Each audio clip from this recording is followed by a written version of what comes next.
7 जनवरी का दिन है आज। बात इतिहास के पन्नों से कर लेते हैं जीवन जी। बात इटली से शुरू करते हैं, जहां का जो टावर है, हम अपने दर्शकों को दिखा रहे हैं तस्वीर। यह है लीनिंग टावर ऑफ पीसा, इसे कहा जाता है, या पीसा की झुकती मीनार इसे कहा जाता है। 7 जनवरी 1990 को इस मीनार को पर्यटकों के लिए बंद कर दिया गया था जीवन जी। क्यों बंद कर दिया गया था? क्योंकि इस मीनार का एक हिस्सा लगातार दरक रहा था, धंस रहा था, और एक कयास लगाए जा रहे थे कि कहीं ये मीनार गिर ना जाए, इसीलिए सैलानियों के लिए इसे बंद कर दिया था। तो इसको बंद करने का असर इटली की आर्थिक व्यवस्था पे, अर्थव्यवस्था पे भी पड़ा था जीवन जी। और करीब करीब अगर इसको देखें तो एक साल में 10 लाख से ज्यादा सैलानी इसी इमारत को, लीनिंग टावर ऑफ पीसा को देखने के लिए आते हैं जीवन जी।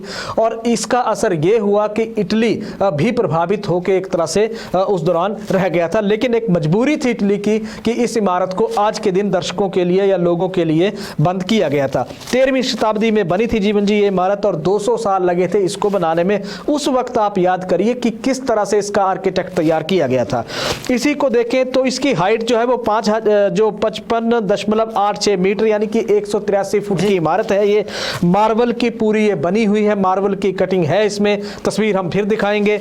इसकी चौड़ाई 8 फुट है, और साथ ही साथ अगर इसको देखें तो 14,500 टन इसका वजन है। 7 मंजिला है, 296 इसमें सीढ़ियां लगी हुई हैं। बड़ी बात यह कि दर्शक इसमें जाते हैं अंदर यहाँ पे, और इसमें घूमते फिरते हैं। टिकट यहाँ पे बाकायदा रखा गया है। तो 1990 में जब बंद कर दी तो 1993 में इसकी मरम्मत का काम शुरू हुआ। लेकिन उसके बाद भी दिक्कत ये थी कि ये जब धंसना इसने शुरू कर दिया तो ये 100 सालों में अगर इसकी इस पे रिपोर्ट हुई, फिर इटली की सरकार ने इस पे जो भूवैज्ञानिक थे वो लगा दिए कि किस तरह की दिक्कत आ रही है। उन्होंने रिपोर्ट सौंपी सरकार को कि यहाँ की जो एक तरफ की जो मिट्टी है जमीन में वो नरम मिट्टी है, जिसको जो बिल्डिंग की इसके दबाव के कारण, वजन के कारण धंस रही है। इसीलिए फिर ये इसको 100 साल के अंदर इसको अगर देखें तो इसके अंदर जो घंटाघर है वो 9.6 इंच खिसक गया था।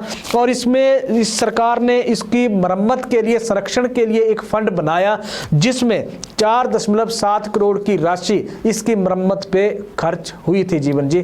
तो आज के दिन सैलानियों के लिए ये बंद कर दी गई थी। हिंदुस्तान की तरफ लौटते हैं, राजनीति की तरफ लौटते हैं। कल भी जिक्र हमने किया था कि 3 से 6 जनवरी तक आप देखिए कि 7वीं जो लोकसभा है उसके लिए चुनाव हुए थे 1980 में, और इंदिरा गांधी की अगुवाई में कांग्रेस ने किस तरह से दमदार प्रदर्शन किया था।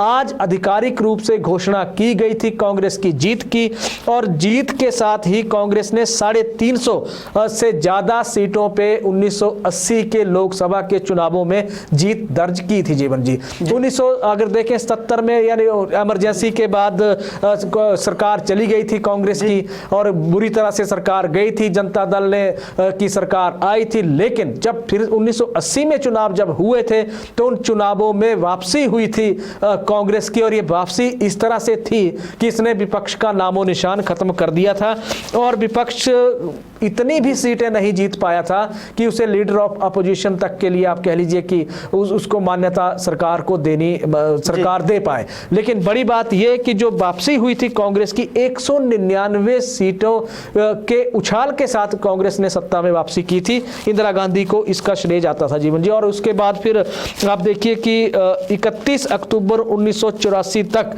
इंदिरा गांधी देश की प्रधानमंत्री रही, जब उनके बॉडीगार्ड ने उनकी हत्या कर दी थी। उसके बाद उसमें राजीव गांधी प्रधानमंत्री बने थे। आज की तारीख देखें तो अमेरिका के इतिहास के साथ भी जुड़ी हुई है। 1789 में, याद करिए 1789 में आज ही के दिन अमेरिका में चुनाव हुए थे। और लेकिन अमेरिका में जो चुनाव हुए थे 1789 में, जो वोटिंग का अधिकार उस वक्त दिया गया था, उस अधिकार के मुताबिक सिर्फ जिन लोगों के पास अमेरिका में प्रॉपर्टी थी, संपत्ति थी, कुछ ना कुछ प्रॉपर्टी थी जिनके पास, सिर्फ उन्हें ही वोटिंग का अधिकार अमेरिका में दिया गया था।